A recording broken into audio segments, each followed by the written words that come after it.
tātou tāpua inga sei su ana tātou tuspaia whamon i le salamo lusfulu ia o le salamo lea la whaitawina tā pena ina ai o tātou loto ina ia tu watu i le tua le whamoe le nei tāpua inga sa wano le leifo i nei o te whatalofa atua i le paia mamalu o le tātou tāpua inga le nei tai au i le soafa manu malo o le tātou ori whaolo Iesu Keristo tālofa lava Paftai o leo wa la fai mai le tatu e kalesia i le matang o fio le sulu le la ma le mana malamo le nitai au. Ua maua se mano o longa le le po ma o to e mailo to soifua ma se mato wola. I le alofa ma le anga le leo le tua fa maoni. Pa o popo iai le nei yaso le tatu wola. Ia vi ia pe le tua soifua le tua pa ia tele lo na lofa mo lo na anga le lei tatu e kalesia. Fai on tatu feita po inga i nei tai au, me se lunga o penga te fai langi, inisi o tatu a inga ma matua le mwhai o na lava mai, ia ono o mai o le tino le ato toa le malos, me se fo i la tau o na ia tatu pa anga masan. Ia manuia le tatu tapo inga i le nei tai au. Sisilane salamo e luas fulu, la tatou faitau fatasi le fai upo e ono, e whaangata mai le fai upo iwa. Salamo e luas fulu, tatou te faitau fatasi le fai upo e ono, e whaangata mai le fai upo iwa. Faitau, le nei, o uloa e ao leina e le li o le na ia whaawina. Tani mai o ia ia te ia ai lona langi pa ia, le malosi o lona au tau e o lai. O lo tau nisi kariota, manisi sol fanua. Au tātou o tātou tau le suafo le lii lo tātou tua. Pūno nou i lātou, ma lātou pā u, au tātou te tū i lunga ma tūtū mau. Leri ie, ia e alofa mai. Ia whaafonga mai le tupu ia te mātou, aso mātou te wala aua tuai. Nā tātou tāpuai i le tua.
le alielo mātua tua,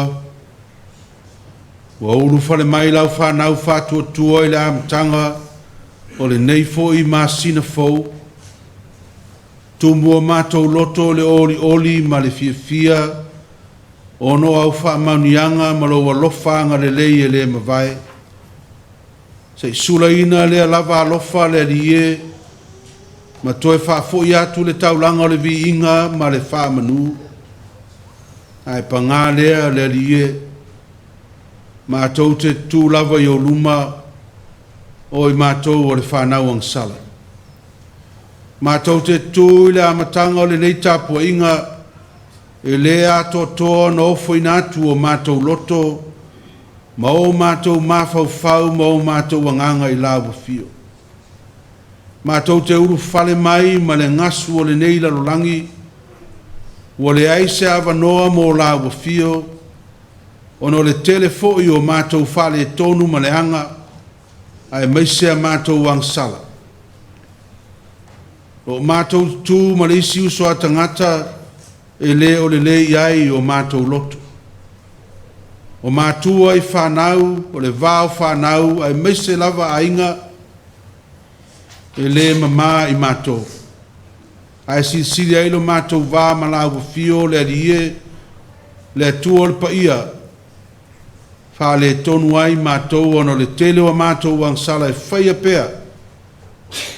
I o luma i le aso ma le aso. Tamalo whae i e alofa mai i lau whaapoto tonga nei. Alofa mai o tangata whātua tua ma e wha ngalo mai i a te mātou le nei tae ao i le amatanga o le mātou tāpua inga. Sausawina i mātou le toto Jesu Keriso lo mātou wari whaola. Ia mamai o mātou mawhauwhau o mātou tino ma o mātou loto. Ia mamā le tangata atoa e whai le tāpua inga i lawa fio. Ma ia mawhai ai le lie pe ona e whetalai. O e loto mamā la tau te ilo atu lawa fio. O mātou loto wa mamā le lie a fio mai lawa fio e ale le mana o lo wanganga pa ia e te a fio tu mawai. Ma e tau tōrua ina i mātou le nei tāpua inga o le a whaia nei. Ina ia mātou whaia ai ma le whāu tauta ma le whātua tua. Ma i o atu mea uma i lau vi inga e whāwavau. I lau lava suafa Iesua mātou te talo atoa nei. Amene. Vi inga le tua ivas fumatasi o la tātou ki pese ai.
le whaitauina o le tuspa ia, tusfilia mo tātou le ni aso mai whengeng tuai, o le tusio kenese, rona mtau pasfu maltasi, tātou te whaitau whaua wai, whaiupu mua mua, whaangata mai le iwa. Our Old Testament reading for this morning is taken from Genesis chapter 11. We shall read from verse 1 to verse 9 from the Samoan translation. Kenese lona tau pasfu maltasi, o le whaiupu mua mua e whaangata mai i le whaiupu iwa. Nā tātou whaitau whaua wai ai. Sa tasi lava le ngana e tasi fo'i le tautala le lalolangi uma.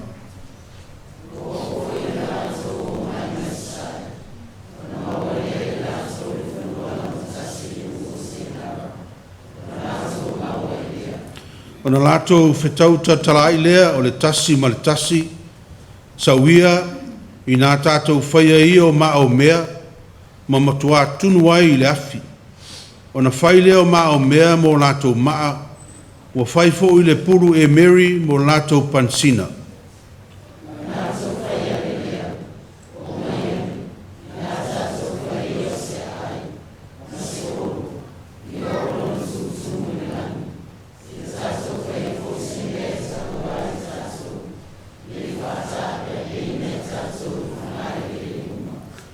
O nā fio ifo leo le ali e sila sila i le ai ma le olo ua whaia e tangata.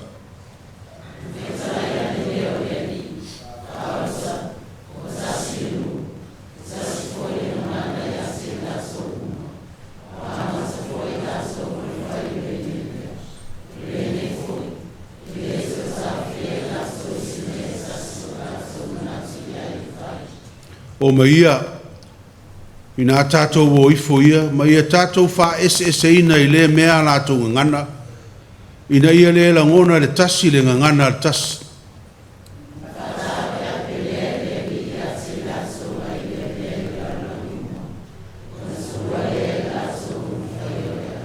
Ma le whaiupo iwa,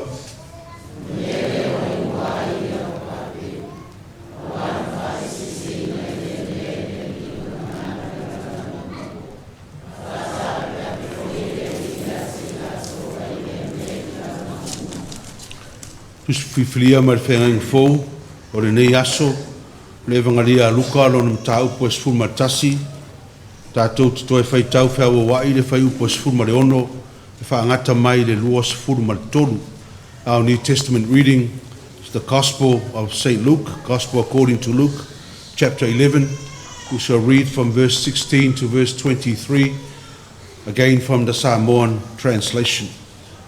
Luka lo na mta upo es fulma tasi, tātou toi whaitau whaua wai whai upa suruono whaangata mai le lua sifuru ma le tolu. O isi foi wa tofu tofo wa saili mai a te ia se whailonga mai le langa.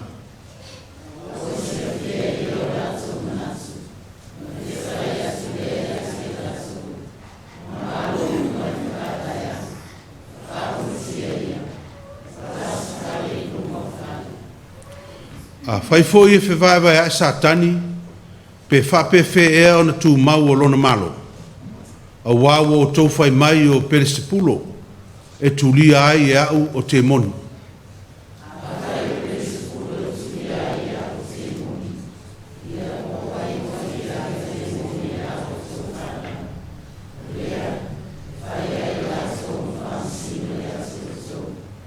Ai a whai o le ao le tua o te tuli ai te moni, wa o mai lava ia te o tau le malo le tua.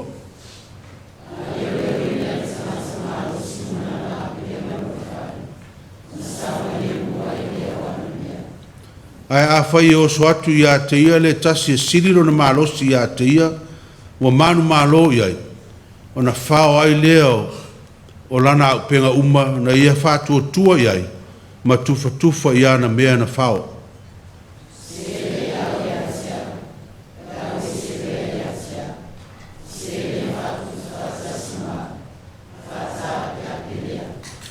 Pamanuia le tua i tātou whaitau, whalongolongo ia nā whionga pa ia, ma ia tū mau ia te ia, lona lava viinga, nei se ia o le whaavau lava. Amene. O le taimili nei o le baptisonga o alam whanau, a le nei e kalesia o leo te wala au atuai I mātua o le Tamaiti a whailonga le ilua o le atalii I a Torin Mangele ma le atalii a Lucas Liuaana whamolmole suma ilumai nei. O le a whaonga le ngana peritania mo le tātou baptisonga. Jesus said, "All authority in heaven and on earth has been given to me. Therefore go and make disciples of all nations, baptizing them in the name of the Father and of the Son and of the Holy Spirit. I am with you always to the very end of time." People were bringing children to Jesus to have him touch them, but the disciple rebuked them and said, but Jesus said to them, "Let the little children come to me, and do not hinder them, for the kingdom of God belongs to such as these. I tell you the truth, anyone who will not receive the kingdom of God like a little child will never enter it." Jesus then took the children in his arms and blessed them. The question of who can be baptized.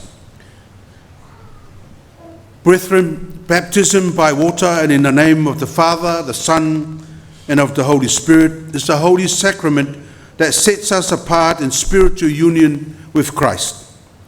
And to receive the blessings of the new covenant, it symbolized new birth and it strengthens fellowship for those in the church. Those who are baptized have either truly confessed their faith or are children whom their parents in the Christian faith have put forth to be baptized. In baptizing our children, we, the parents, have the responsibility to teach and to instruct our children in the ways of our Lord Jesus Christ, and that we pray that our children, with the guidance of the Holy Spirit, will receive all the blessings that come with being baptized. There is also responsibilities for the church members.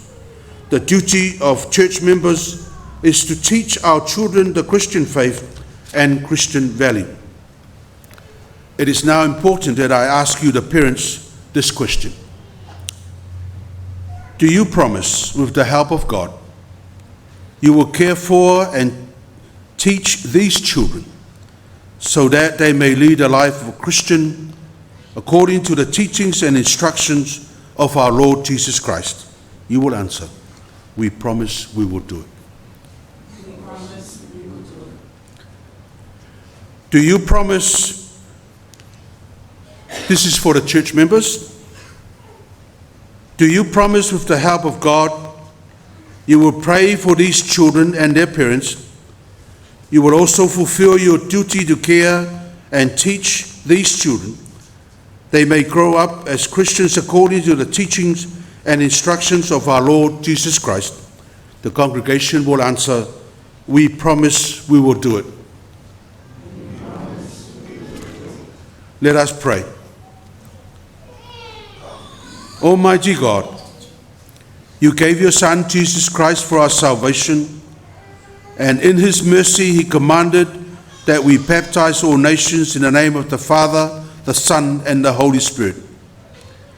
We pray, if thou shalt will it, for your grace and unconditional love to be upon these children to be baptized today, so that they may become and remain in the fellowship of the faithful in Jesus Christ our Savior. Amen. O te wala au atu le whapotonga whamolmole tula. Kainonga.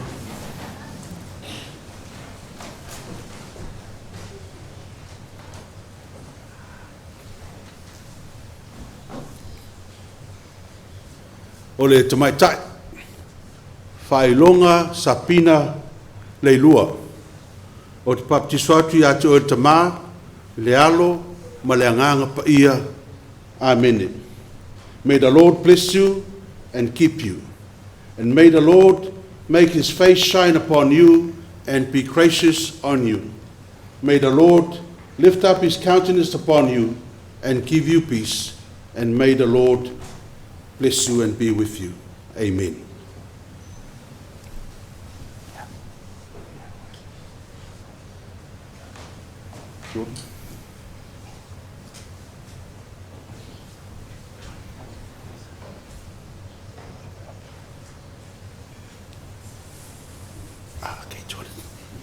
Ya, o le tamal nei o Jordan Suwani le sa mangele. Baptismal atu ya te oe swafo tama o le alo ma le anganga pa ia. Amen. May the Lord bless you and keep you. May the Lord make his face shine upon you and be gracious to you. And may the Lord have his countenance upon you, and may his peace be upon you, and may his love be with you forever. Amen.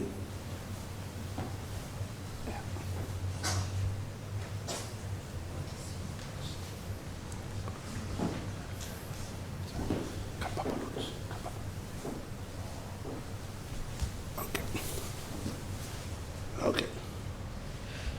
Lucas Evan Liuaana. Baptismal atu ya te oe swafo tama, le alo, ma le anganga pa ia. Amen. May the Lord bless you and keep you. May the Lord make his face shine upon you and be gracious to you. May the Lord lift up his countenance upon you and give you peace. And may the Lord be with you always and bless you. Amen.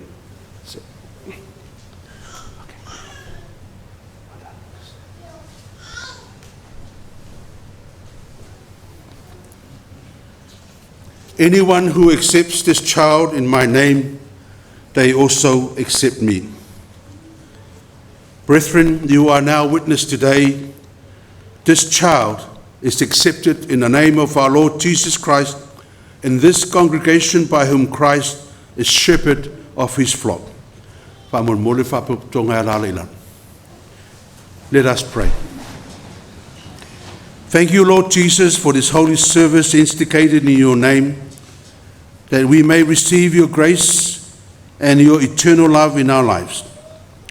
We ask you to bless our children that have been baptized today, protect them from harm and all evil, and may their lives be guided by your Holy Spirit always, and may they grow into your light and wisdom and find comfort as citizens of your kingdom to come. Bless their parents and their families and the congregation, and may you hold all of us accountable to the promises that we have made in your presence today. May we continue to serve you until we depart from this earthly life.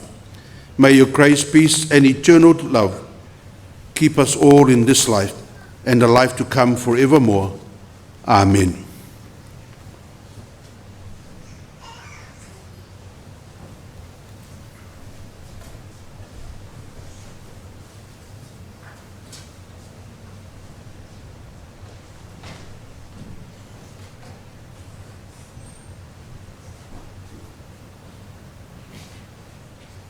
Go now and be blessed, and may the peace of God be with you all. Amen. Taitaiina lava. Tātou pese se lausfu malua, se lausfu lua pese, ala tātou pese ai.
tātou tāsanga, tālor whaafitai, ia matu ina tunisi o tātou manao I le tua, tātou wifo ma tālo.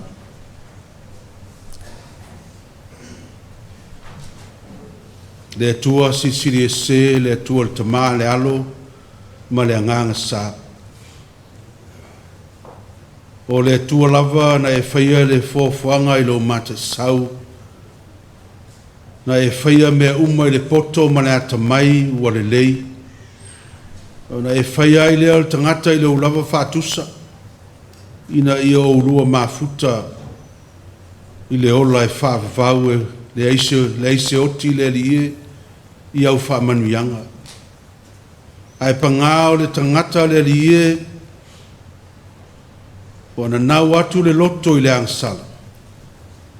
Le awa motu si ai le maafutanga maafana malawa fio. Wa tulia mai ai e tena le whaatoanga o manuia I le lalo langi o whita ma whaingata. Ai sa e apa mai lava I lau tangata ma tau mawhai e toi whaafoi atu I le manuia. Na e a wina mai lava lo walupele o Yesu Keriso na maliu mo I mātou. Ina ia tongi o ina mātou wang salama te tala le awanoa. Fo ia tuai lau tangata I le ola e whaavau. O oi lava le atua o le atua e lofa muti vale. E te leo tu lafo ina lau whanau na ia whano. O lau ami o tonu lava ua whaataunu ina e te le tu lafo ina I mātou.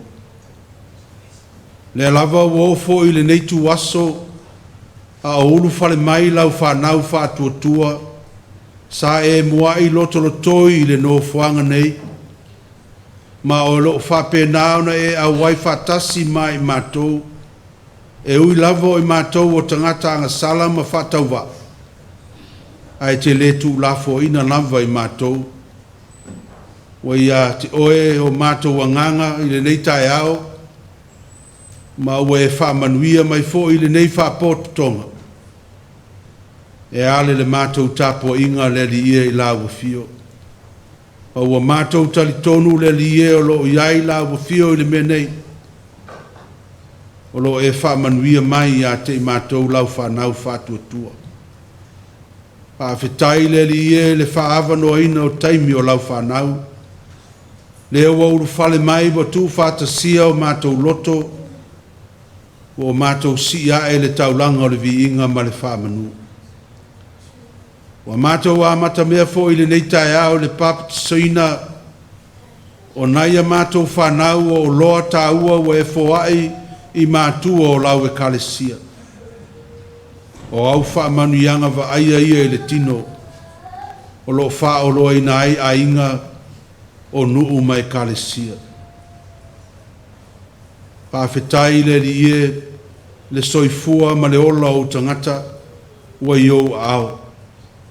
A mātou toi tō manatu le nawa yaso wa alua tū mō natua. Sa whenga iai le nei a ai tele Aukilani ma nisi vaenga o Nisila ma ti munga ma lo longa wa whaina ai le soifua o le tō tele ai meise mea tō tinu. Wa iai fo I la tau wa maani liu ono le matau tio o nā turo mea na e whaia. Ona mātou ma au whai lava lea lea li e. A wā e ui lava I nei mea uma. Sa e malu pui puia ma e a wai whatasi ma e mātou I taimi whai ngatā ma taimi o ti ngā. Lea lava fōi lea li e sa whea ngai fōi a inga ma whanoa noanga ono le malanga le maliu ma le oti. O nisi sa I tonu ai a ngase whatau tolia I a inga ono mai o le tino ai maise na I o mātou ta mā ma tina mātutua whea ngai ma ti ngā o le soifuanga ua matua. Ai whawhitai le li e lo iai lau mawhana whana lo iai lau whaamano longa ma au whaamanuianga I a te lato. E te leo tu lafo ina I lato I a whano. A ua iai pēr lo file mu ma vatu I a te lato lo manuia. Pāwhitai le li e le anga le leo la ua fio ia inga lotu taitasi matua ma whanau o mai masani ma paanga le nei e kalesia le nama yasu e toe amataina le alie o feau mga luenga masani ai mese nisi o le whanau na mawhai o na o atu ia o onga ia e mese fo i la tau e whea ngai pēr ma le fatua inga taus wha malo whaftai le manosi i le poto ma le ata mai ma le tele o lau tama a inga sa mai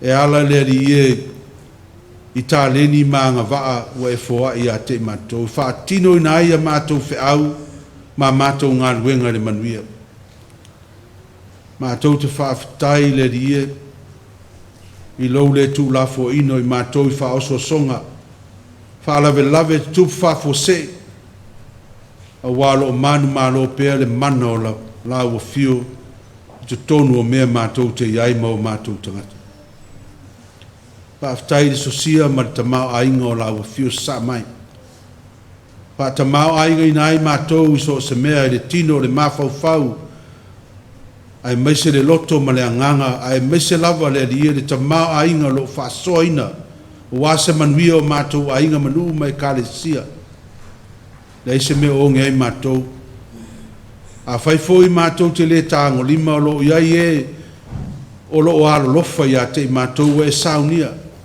le anga le lei o matou ainga le kalesia manu pa fetai le rie i lau musmusunga pa ia tai lo walofa ma lo wanga le lei e le mawai ia te matou matou whafetai fo i le nei tai au matango fie o toe suru mai le la toe wha mawhanawhana ina i matou ma toe a mai le mautinoa e te leo tu lafo ina i matou ai meise lo matou whaitapua inga ai manisi o tama whanau o le nei e kalesia sairi ngā ruenga ua malo lo a wasina vai teimi mapuane te isi o na toe taliu le i ngā ruenga o a inga fo i asi mai o mātua mwhanau o uso matua whawhine ma lātou whanau mātou whaitapua inga whatasi le nei asu whamalo whaftai o maua avanoa o lo alofa lava lea ua whaalia i a te mātou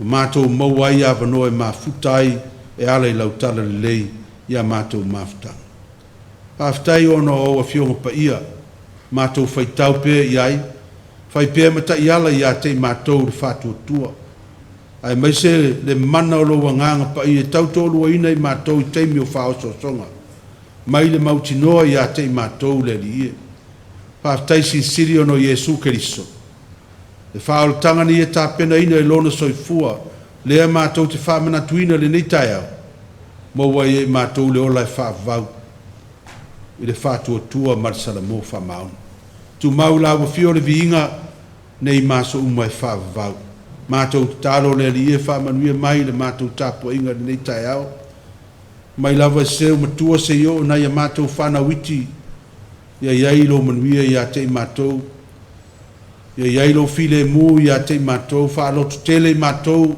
i whiau mga luenga ua e vala uina iai mātou so se mea a mai se le soifua tautua ma le soifua au auna o tangata i whare whai ngā luenga ma inga a e mai se fo i lau e kalesia ia e whamanuia maua le malos na i o mātou tangata lotu e whenga iai ma lo lātou vala uina ma ia maua i lātou lo file mu ma lo oli nei mai asu pa pe nana ia mātou whanau sa aune to e tali watu ia o onga whamanuia ia te i lātou whamamau whaoso songa malu pui puia i lātou mai whalawe lave tu whafose maua le poto ma le ata mai whea ngai ei ma o onga maua se o lātou manuia mo le lumanai a wale tautua ino a inga manu a meise lau e kalesia whamanuia lau a fio e nei mātua a meise nei whanau na baptiso ina le nei tai au no lātou soifua au auna a o ina o nei a lātou whanau le whatua tua ia e manuia nei a mātou wō me masani ma inga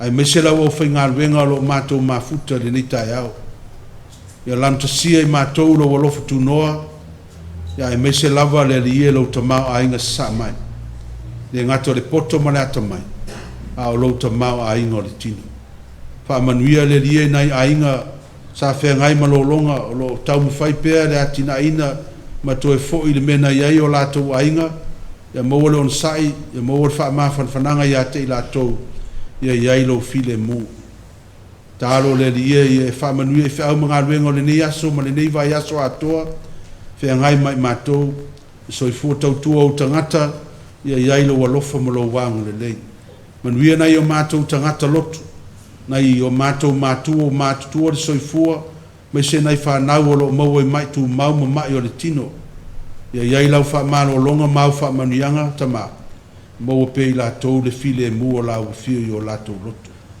le lio a mātou whiau mga luenga fuafuaina le nei vai aso ia a wai whaatasi lau fio lo mātou tama wa e fo inisio le kālesia o whai malangatu o no whaalavelave whaale ainga i le nei aso ia iai a te i lātou whaatautaia le lātou malanga tau nuu ma le manuia a o tāpua i atu le kālesia ai meise nai ainga. Wa mātou whairo ai fo i le rie manisi o le au lotu sa whai malanga mo o toi taliu mai ia mātou te tālo mo au whaamanuianga ia i lātou i le toi a Mataina fo i o ngā ruenga ma whiau masani ia ono ua whaafowina pēle mālosi mai a te oe ma whaamanuia i mea na lātou iai si o mātou atunu o Samoa. Ia anga le leila o fio le nei tuaso a mātou whaalongolongo o le rie i lo whetalai mai ia la unga la o fio e ale lau o ona whatau waa. Whiau moi mātou e Taitaiina ai le mātou whainga malanga le nei fwoi vaias ia whaamana malama i lau o fio ma ia mau ai sau vi inga. O le mātou talo le rie o fwoi natu ai tere lava talo i tonu o mātou loto o le mwhai on whaaleo i nātua wa e sila fia le lie o mātou o fwoi nātu whaatasi i la o fio e whai ailo lava whingalo. O mātou vala o atu i nei mea umar suafo i Jesu Keriso le na o mai le talo lo mātou tamae o le langi ia pa ia lo suafa ia o mai lo malo ia whai lo whingalo la langa peo whai le langa. Ia e fo ai mai a te mātou le aso leia mātou mea ai e tau manasu. Ia e whamangalo i a te mātou i a mātou o sapa. E peo i mātou foi, mātou whamangalo i nātou. I e wāanga leang mai a te mātou. Awa foi e Taitaiina i mātou whaososong. Ai e la vea i ai mātou ai leang. Awa e ou le mālo manamanu. A toa marivi inga e wha wau. Amen. Tātou pese pese se lau whasu tolu. Se lau whasu tolu pese la tātou pese ai.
suafa mamalu o le atua le tamale alo ma le agaga paia amene o maua le matua lauga le tusi sa faitauina i mai le fegaiga fou luka lona taʻakasutasi fia faagaina le fai upu sefuma le fitu faitauina o malo uma e fevaevaea e faaumatia ia e palasi fale i luga o fale e fai foi ona toe e faaupuina le saunoaga lea iesu e faapea o malo uma e fevaevaeaʻi e faaumatia ia o le fale foʻi e fevaevaea e paʻū lava. Any kingdom divided against itself will be ruined, and a house divided against itself will fall. O le manatu tu o le nei aso, tu sai ma le whaasinaonga tu swhitau aso. Longo ngā tasi e tu mawai, loto ngā tasi e tu mawai, fe vai ai e wha umati ai. United we stand, divided we fall. Loto ngā tasi e tu mawai, fe vai ai e wha umati ai. Matua le nitai ao lo, wha mawhawhaina le fe vai ai o malo, ma le fe vai ai o ainga. I le tau whamtalina le upu, le wingo le fe vai ai o malo, a wā lo o si o mia ai tātou, ma o tātou o langa i le aso ma le aso. E o lava i New Zealand nei ma si o tātou atunu o Samoa, i le vāo tangata anu i mata upu esese. Ia o lo fe vai ai. Ai me se lava le mata upu o whainga malo le lei. La le o la se tala tele launga i le, ni tae au le fe vai ai o malo, wa o lo i ailo o tau sira fia, ai o manatu. Fa mawhaina le fe vai ai o le fale. Le tala no i aike li supo le fe vai ai o ainga. A wā le winga le upu fale, house, o lo whaunga aina Yesu. O lo whātau lava i ainga. E le ngata i lea a tātou tala noa loa i le ainga, o le tātou e kāle sia i Sandringham nei, o tau tātou o le ainga o le tua. Ma o le manuia o le malo o le tua e wha moe lea, i le mao popo le ainga o le tua i laulangi, e pe o le ainga o le tua i Sandringham nei. A wapo le ale umbe ma losi ma mao popo se ainga o le tua. E fe vai a i loa na tangata. E u le masei, e u le whaamaina, e u le malepe. Ia maleto e mao popo. Pe lavon fetalai Yesu. O le fale fo i fe vai a e pa u. I le whengenga fo. Sa tatou whitauina. Ai me se lava i le ngā luenga Tala i a Paulo. Tasi a le whawhitau li tele sa a mata mai i le kālesia. E kālesia e whewaiwai ai. E le se mea fau. Le whewaiwai ai i te tonu o le kālesia lava i o tangata. Wa tātou whaitau tusi a Paulo. Ia, toi titi lava e kālesia uma e whewaiwai ai. Ai me se lava le kālesia le Korinto. Nā vea i le whewaiwai ai na whaina i le kālesia e Korinto. Na malepe ai maftanga. Whatangata ese na ai nisi mai le maftanga rau whatua tua. Ia ono le whewaiwai ai. E maistasi o tamai lunga o le Lotu Aso, le winga le mene o le whewaiwai ai. The church is the only organization or army, as he calls it, as he calls the church, that turns its own weapons on itself. The church is the only organization, army, that turns its own weapons on itself. In other words, by dividing against ourselves, the church and its members self-destruct. Yoe, tala lea leta ma. O le kālesia kerisiano, pau lea o le whaapotutonga e toe nofo lavo ia, ma toe whaaleanga ina o ia. A wā na te le whao ngā ina, lana au penga mā losi e wha mao popo manui ai. O le alea, o le loto ngā tasi, ma te tū wha tasi. Stand united. Ai peitai, tele e kālesia e o mai le teimnei. O le tele lava o teim, e wha au ngā ina, e le au wha tua lea au penga. O le loto ngā tasi, ma te tū wha tasi, e wha wina ai au wala, e fe vai ai ai ma le tua. Le tala len tātou whaitauina ia kenese. O lo wha manatu mai e pēr ia tātou le maa losi e o i ai le tutu whatas. Ma le sua malie o le loto ngatas e whai ese mea. Tala lea. E le ai lava se isi maa losi le lalulangi whaatoi laloina le loto ngatasi ma le tu whaatasi e tusai o le tala lea kenese. Pau lava le mea wha le tonu le tala lea kenese i le olo papero. Wa wha ngā ine le tangata le loto ngatasi ma le tutu whaatasi e sopo i ai le nofo ali o le tua. E whai mai tangata o mai se i whai se olo tau lo na tumutumu langu. Yo. Nei whaata ape ina i tātou. Mea le na leo na i loa le leia e tangata. A whau le olo leo. E whaata ape ina i la tō le tua. A e o lava whai. Aisea. A le whai mai e an tau tino ngā tangata i. Si tātou whai e se mea. E ta ua ai tātou. O le me mua leo tātou loa le tala leo.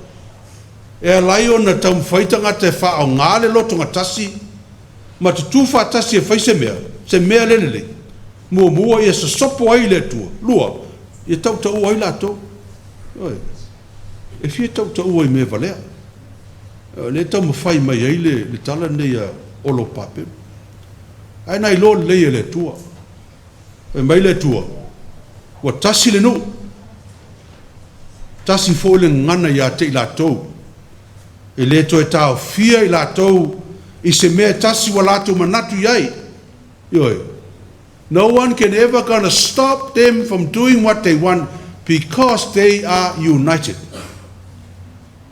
The Tower of Babel is God's way of emphasizing the incredible power of unity. God is making it clear that a united group of people with one purpose is unstoppable. Nothing is impossible where there is unity. The only way God could stop them was to create disunity in their ranks. The story of Babel is also a lesson in failure if there is disunity. Ioe, to e wha manatu mai le tua le olo le apapero, le matau tia o le malosi pe a loto ngatasi ma tu fatasi le ia se mea na ma fai un toe a vesea le malosi lea ai o loto e wha manatu mai fo i le talane mua e le manuia se wha moe e tu fatasi e intangata e tau ma fai e sopo le tua malon finangalo bolona lu o le tala le olo papel o se le sona fo le mo tato a oina le loto ngatasi ma tu fatasi e le manuia wha moe. Le alan tātou vai na wha ese lo le tuangan. Disunity. Ta apelo. A le mele tupu pa o na tupu le mele o le tu whatasi ma le loto ngatasi. A o na ta ape. Na furi mai lava o le tu o listangata maru. Su o le me o la itangata. Mele tupu mo le mele disunity. Sandringham o le loto ngatasi ma le tu whatasi. E le se mea leanga. Leanga o le fina ngalo le tua. Tātou te loto ngatasi. Ma tu fatasi. E le lei ai mea fai mo le tua. Ma e siri ai mea tātou te fai mo le tua. Pau lava le mea lo le fifi le tua. O i la tau e tu fatasi ma loto ngatasi. E fai mea le lei. O ila. E o mai le ao le tua. Nanga le manao le tua e wha o ngā.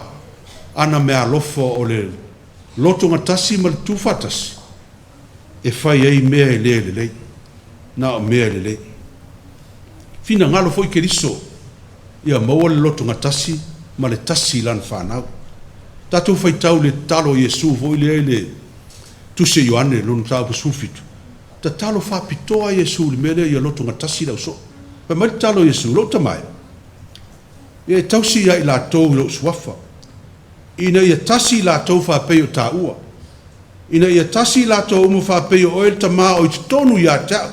Wa o fo i tonu ia toe. ina ia whaatoa-toaina I lātou ia tasi. Le tasi le tala no ai Iesu. Ai sea, nanga le lo le Iesu, a ona whewaiwai a ilo na uso pea o na tuua le maftanga.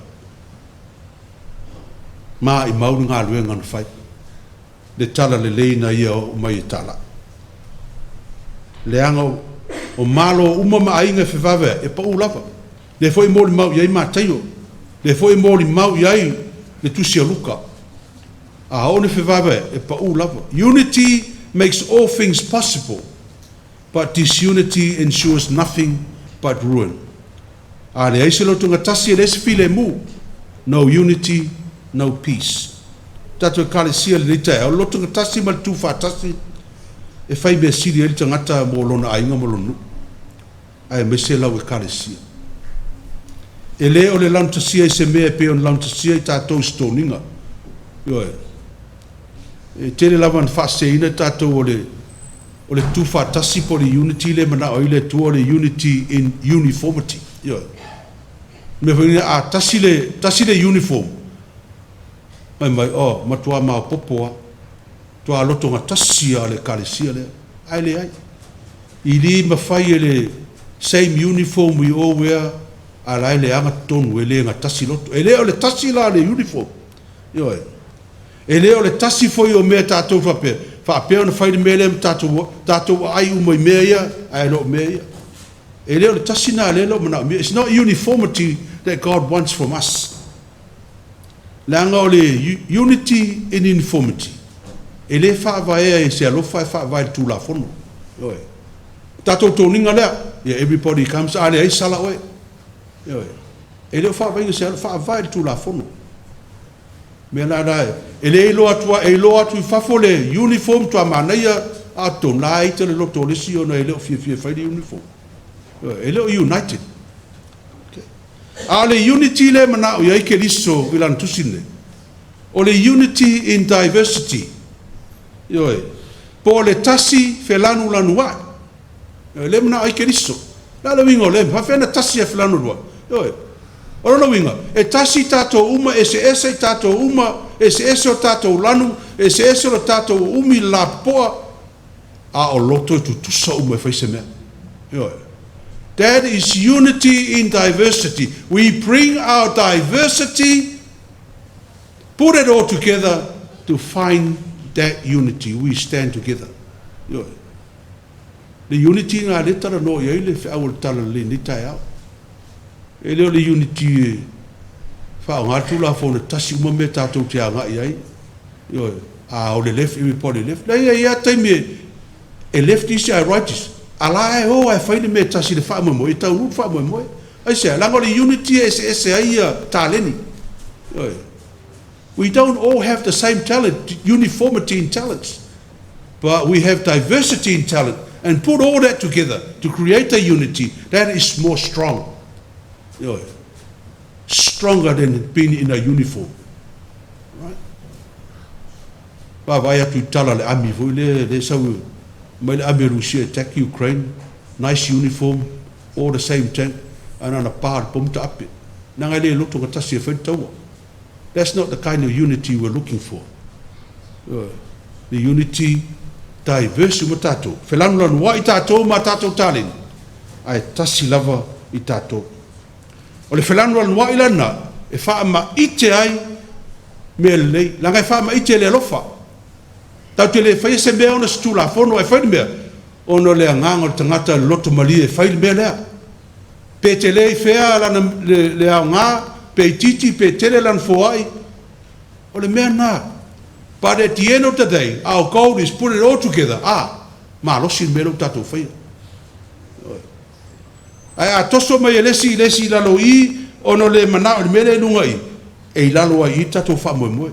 We will never achieve our highest aim if we come down to be uniform with that person down here. But if that person gives down here and that person gives from up here, we put it all together. We achieve unity stronger than ever. And sili at fo le mena. I lo le me tātou te mwhaia pe a uniformity tātou. Whiau nau tala le Sandringham. O tau maa sani fo i nei upo le United we stand and Divided we fall. Se upu mana ia te nau tau lole winga. Io, nau tau lole winga. A toi wha manatu me lava tala le io tau lo manino. Le unity le manao e ke riso, le united le manao e ke riso. Io, fe lanu lanu wa i tātou tāleni, fe lanu lanu wa i tātou tamau ainga. Whai le mea siri e mwhai o tangata. That's how we stand together. E maa losi le nao. I lole tau mwhai stu la fono le mea ngata i le wha moe moe. Sakara meta lili. Ana wha apea e whai maile tua e uniformity mea umalawa. Ma maria i aike riso. I le isa wha tanga. Ai ona e ese lava ke riso ia na ofo ina mai lava ia lona toifua. Ale. Whai e tongi ola mo oe maa. Ese lava le men whai ke riso. Ni e manuia oe maa. Tangata ang sala. E invite mai tātou ma mai tātou tono le ainga o le tua. Le ainga malosi lea. E whai mo le ainga stātun ma whono le ainga malosi. Le ainga malosi le siri atu. Le ainga o le tua. Nanga le ainga ile ola e whavau. Le ainga e mau popo ai mea uma. Le sa tauro lea. Le toto le tino keriso. Tino na vai ina ono tātou. Ina i mau popo tātou. A wala ne ia rufua le tala leilea, Sandringham. Ne tātou te whamanatu ina le. Au ne ia rufua. Whaile am whamanatu e tātou o le meo le loto ngatasi o keriso, ma le loto o lontama. Whai e whaotanga mo tātou. Ai ala na tupu tātou whiwawea. O tātou loto lawa. O loto. E le ia se si mua le upo, loto ngatasi. No winga o le loto, a le loto o le ngatasi fo. A le mama le loto o le ngatasi fo. O tātou loto lava. O e lava e fo ia le tātou loto ngatasi me fai. How we unite and stand together. Tātou loto. Loto file mu, o le loto e tu mau le lofa. Ia, e fai ai le fai mele lei. Loto na a tātou fai ia. Ia, ona loto ngatasi lea o i tātou. Ma i mantua le fale, ma le ainga e whiwawe. I le ia se me le mo mai ai pa ulawa. Ia manuia le tātou e kalesia le nia sa. Tātou pese lo se lau rosu malua. Lo se lau rosu malua pese tātou te pese ai.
Le lia Iesu Keriso, o mātou saunu e talia lau toto ma lau tino, e ale le waina ma le areto, wha manatu mai a te mātou le fo ai sili, na e tāpena ina e lau lava soifua ma lau ola, tau se mei lo ngai lo mātou loto whaafitai, mātou toi ofo ina atu nei tupe, whaatasi mo mātou tangata whaatau waa ma le ato toa, I la wafio a wau fe au mau ngā ruenga.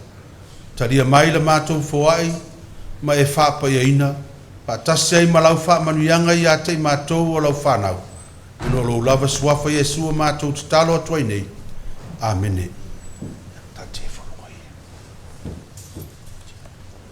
O te whala watu le sunga ia Samuelu, ai mese le sunga ia Litia, le sunga ia whamamole lau. Ono le suafa o le alio Iesu Keriso, tātou te talia ina ai, whati au Samuelu, malitia Samuelu, ina ia toe avei la ua mai tūtino Keriso le maftanga a le nei e Kalesia. Usoma tua whawhina ia Keriso. Na lua mua I ai le maftanga ma Keriso, ina ua o lua tautino lo lua whatua tua ave o lua, ma ingo Keriso e tautua ina lo na finangalo le lalolangi. Ai Taitaiina manu malo le lalolangi ma le tia apolo ia te o lua, ma whape nao no o lua se ai ma le moa le ala. Ai Taitaiina. Ina ua o lua langona le loto salamo moni, ua o lua toe foi mai ai le maftanga ma le tātou ori o Iesu Keriso. Ina ua maea o na whapa ino o lua le whaipoiponga, ma ua toe o foi na mai o lua e o lua lava. E toe whafowina la o lua mau, e whai matino Keriso, ina ia o lua toe maua whamanuianga, ua fola ina mo I lātou, e whātua tua ma tū mau ia te ia. Tutu lai whapotonga. O te whisiri atu ia te o lua, whati au malitia.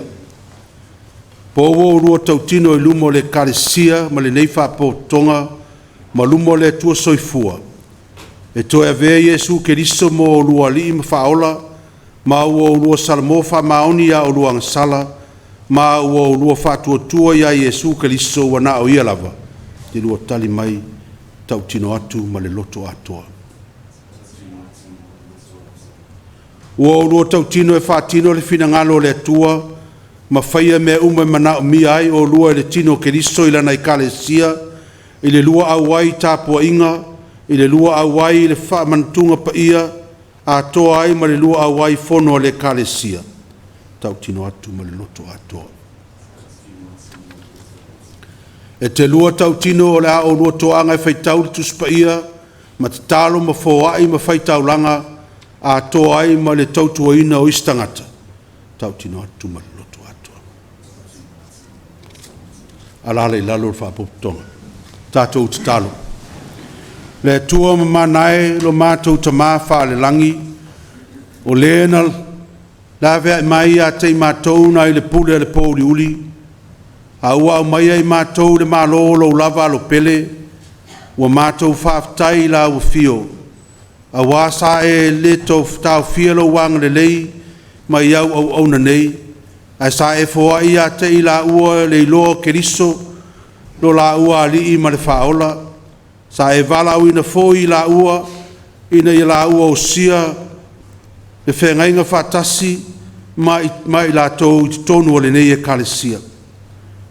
Wa mātou te talo atu nei, au ina I folo wanganga pa ia a mātou talia ma le whiawhia, whatiau Samuelu malitia Samuelu, ono lau suafa, mai e tusai ma lau finangalo, I e fsotai la ua nei mai mātou ino no noanga o le alofa, ia maua I la ua le mana mai la ua fiu e mwhai eun wha maoni, I le tau singo le nei whengainga, ina ia wha maalu sia lau e Kalesia, wha sala lau ina lau tala le lei, ma wha mamalu ina lau suafa, e ala ia Iesu Keriso lo mātou wali whaola. Amene. E a vea au e whai masui o le tino Keriso, I le nei e Kalesia Sandringham, wha ti au malitia, e toe talia alo ia ai o lua I tono le maftanga o le tino Keriso, I lo tui natu o lo lima tau mtau, ma wha manuia I ate o lua.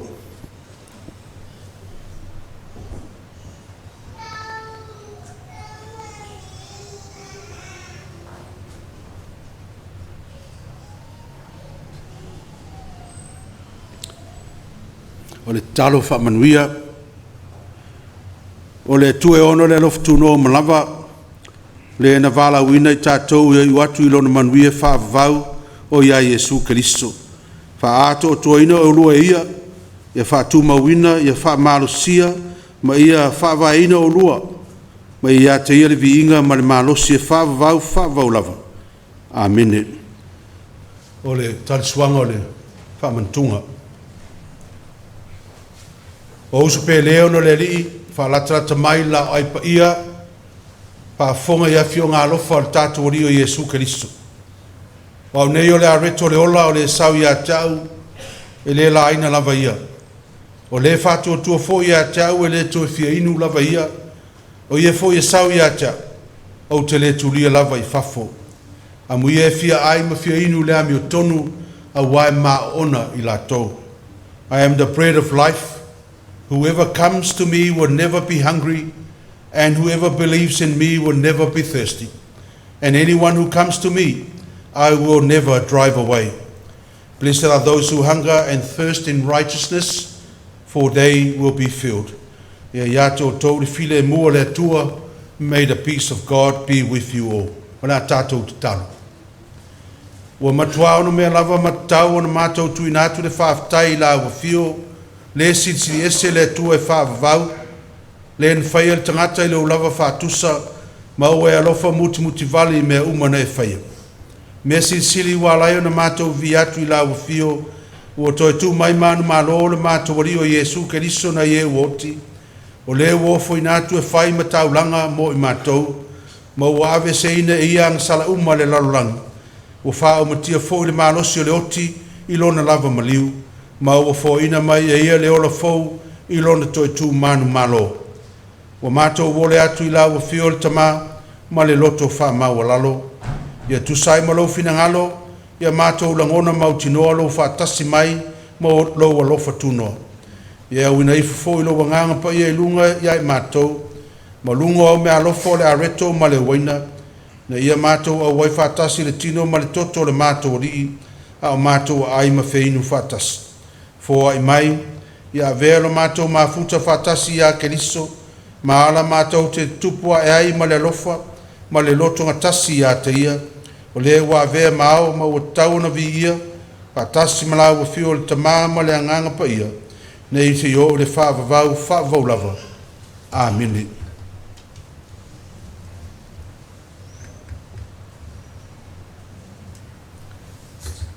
Le lava po on whaalatinai le tātou ali o Iesu Keriso, na ia tango ai le areto wa ia whaaftai, pe ona umon tātou whaaftai ai nei, o na ia tofi ai lea ma ua whape atu. Ina tango ia ina ai o lau tino le nei wa tofi mo o tou, I o tou whaia nei mea mwhaamantunga ia ta. Ina ua mai o na lātou ai wa ia si tia I o lātou luma le ipu wa ia whape atu, o le ipu le nei o le whenga fau le ilo toto, whaamalingina mo le whaamangalo ina o angsala. I o tou whaia nei mea mwhaamantunga ia ta, I aso uma tou te whainuai. Whapeo na tātou whaia, peo na polo ina I tātou o le tātou wari. Tūlai tāko.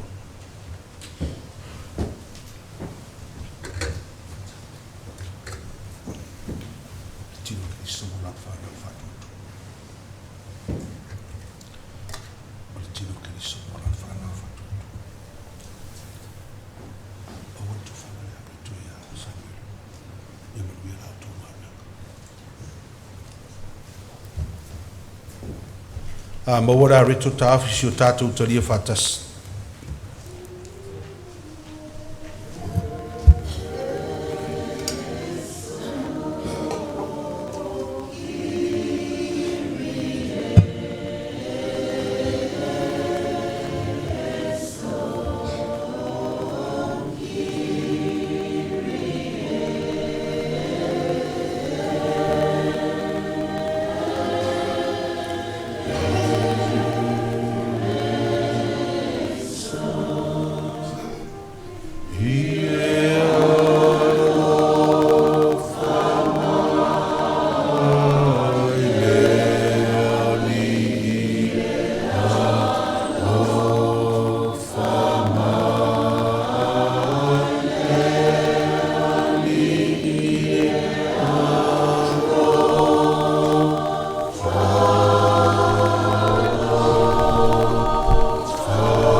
Take and eat. This is the body of Christ broken for you. Do this in remembrance of him. Ina tango ye na ai o le tino le nei o Keriso, o tofi mo oto, e o tō whaina nei mea mwhamantunga ia te ia, tau mawhaia iai.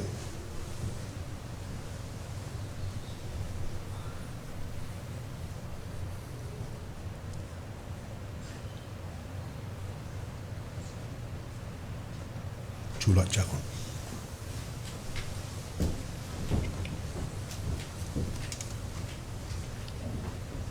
Toto Keriso wala whana whana. Ole Toto Keriso wala whana whana. Toto Keriso wala whana whana. Toto Keriso wala whana whana. Moni atu Toto tato ori ilan whana. Nui alau tongaru. Maua le waina tā ofisi o tātou taria whātasi.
This cup is the new covenant in the blood of our Lord Jesus Christ, which was shed for the forgiveness of sin.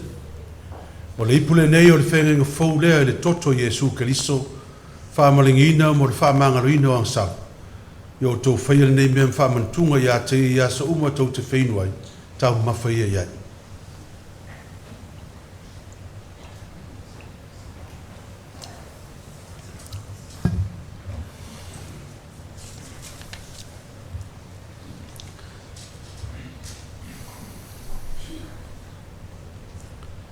Tātou te tarupea, ma le loto whaafutai. Le tamaro whae, o mātou vim whaafutai atu i atu oe. Tu samarau fōai mai i atei mātou tangata ang sala le manuia sili. O le au mai leo i mātou le maafutanga ma lo walo pelo Yesu Keriso. O ia na e tu atu e maliu mo e mātou.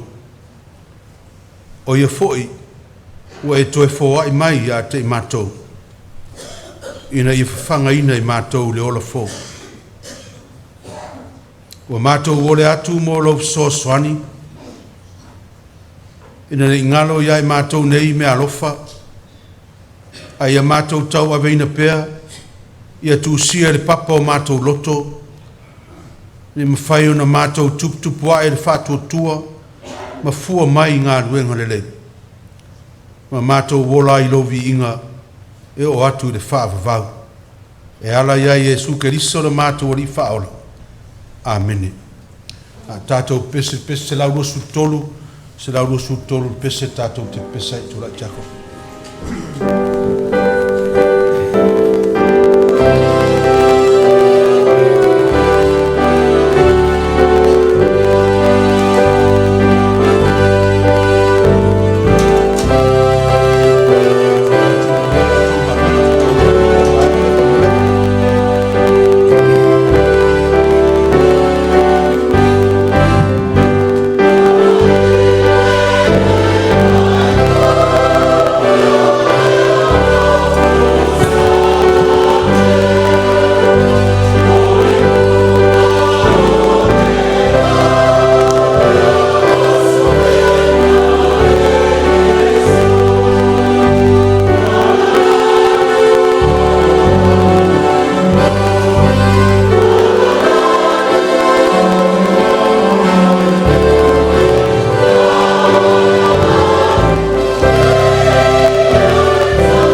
whawhawhitele le tātou tāpoinga le tai au, ia mai se le tātou tātuanga whatasi ma le tātou ori. Whawhitai o leo wai umanuia le whamoemoe le tai au, ia o le talo lava ia, i o atu ma le file mua le tua le nei aso, ma ia maua se vi inga o le tua, i lo tau soifua, tau tua soifua ngalue, i le nei vai aso fau manuia o tau whanau, le amtanga o tau waonga. Ia manuia fo ina i o tātou a inga o lo tātou whaitapa inga whatasi, ia e meisi foi, ia tama whanau o tātou kālesia, o lo whaia lātou whainga mālo longa, ia le sunga ia i moni ma le whatua ia langi, lo whaitapa inga whatasi le nei aso. Ia manuia le nei vai aso le alofo le tua, tātou whai o tālo. A le manuia ma le while mua la ua fio le tua le tama, le alofa CCCS, o Iesu Keriso le mātua li whaola, le maafutanga whai pēr ma la ua fio nganga pa ia, le ilunga leo i mātou ma nei ma lau whanau, i le lalorangi atua nei māsa uma, se i o le whaavau lava. Amen.